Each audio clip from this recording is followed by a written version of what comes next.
प्रस्तावना। यह कहानी है एक साधारण सी लड़की की, अनुष्का, जिसकी जिंदगी साधारण नहीं रही।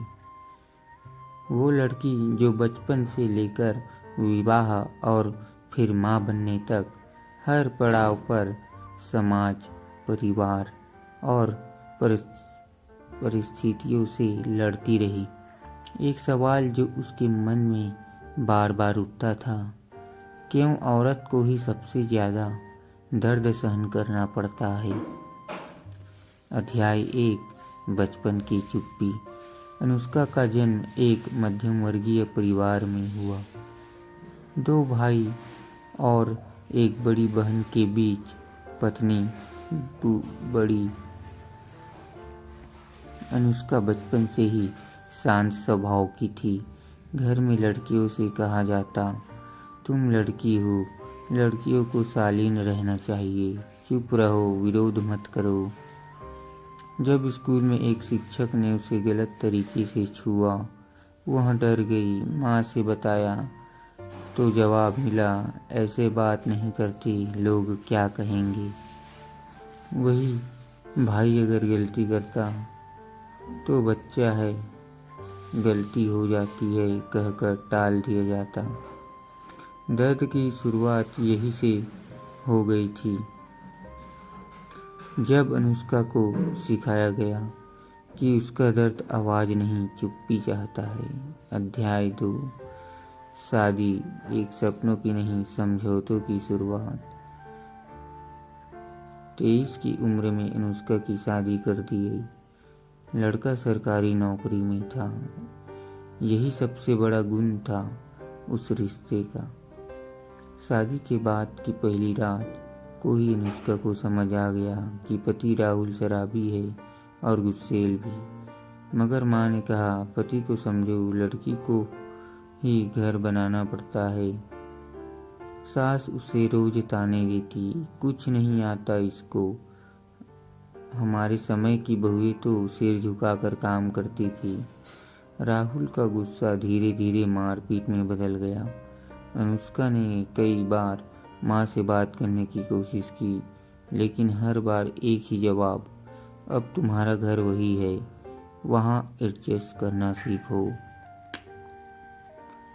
एक बार फिर दर्द का जवाब चुप्पी बन गया। अध्याय 3, माँ बनने की पीड़ा। कई सालों तक बच्चा नहीं हुआ तो समाज और परिवार दोनों ने दोष अनुष्का पर डाला। बांझ है, हमारे खानदान का नाम खत्म कर देगी ये। जांच में पता चला कि दिक्कत राहुल में है, लेकिन किसी ने सच स्वीकार नहीं किया। जब अनुष्का ने यह बात राहुल को बताई तो उसने बेरहमी से पीटा। गर्भ ठहराने के लिए उसे तरह तरह की दवाएं दी। इलाज के नाम पर उसके शरीर को एक प्रयोगशाला बना दिया गया। 4 साल बाद वो गर्भवती हुई, लेकिन जब तक शरीर और आत्मा दोनों टूट चुके थे। प्रसव के दौरान डॉक्टर ने बताया, माँ की जान को खतरा है, लेकिन बच्चा बच सकता है।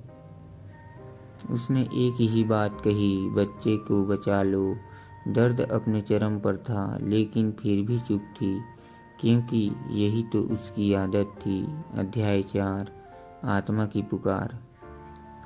बेटी आशिता के जन्म ने अनुष्का को एक नई रोशनी दी। वो चाहती थी कि उसकी बेटी उसकी तरह दर्द ना सहे। अब उसने धीरे धीरे खुद को बदलना शुरू किया।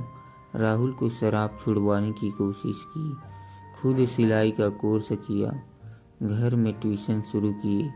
उसने बिना किसी की परवाह किए एक छोटी सी दुनिया बनानी शुरू की, सिर्फ अपने और अपनी बेटी के लिए।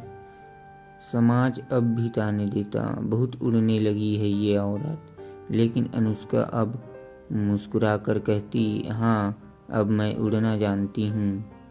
अध्याय 5, अंतिम सामना। एक दिन राहुल ने गुस्से में बेटी पर हाथ उठा दिया।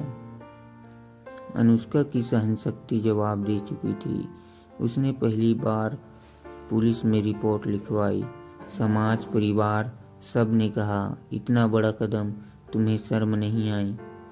लेकिन अब अनुष्का ने जवाब दिया, अब शर्म मुझे उस चुप्पी पर आती है जो मैंने इतने सालों तक ओढ़ी थी। राहुल को काउंसलिंग के लिए भेजा गया। कोर्ट ने बेटी की कस्टडी अनुष्का को दे दी और कुछ समय बाद तलाक भी मंजूर कर दिया। अध्याय 6 नई शुरुआत। अब अनुष्का को एक एनजीओ चलाती है जो ऐसी ही औरतों को मदद करती है जो दर्द सहती है लेकिन बोल नहीं पाती। हर सेमिनार में वो सिर्फ एक सवाल उठाती है, क्यों औरत को सबसे ज़्यादा दर्द सहन करना पड़ता है?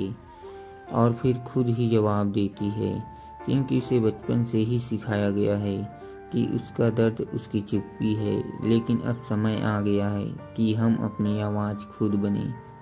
अनुष्का की कहानी हर उस महिला की कहानी है जो समाज की बेड़ियों में बंधी है लेकिन फिर भी मुस्कुराना जानती है।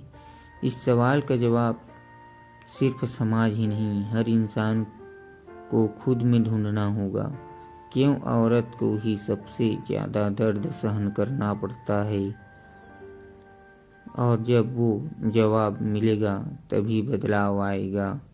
कहानी आपको पसंद आई हो तो कमेंट करें, लाइक, शेयर, सब्सक्राइब करें। धन्यवाद।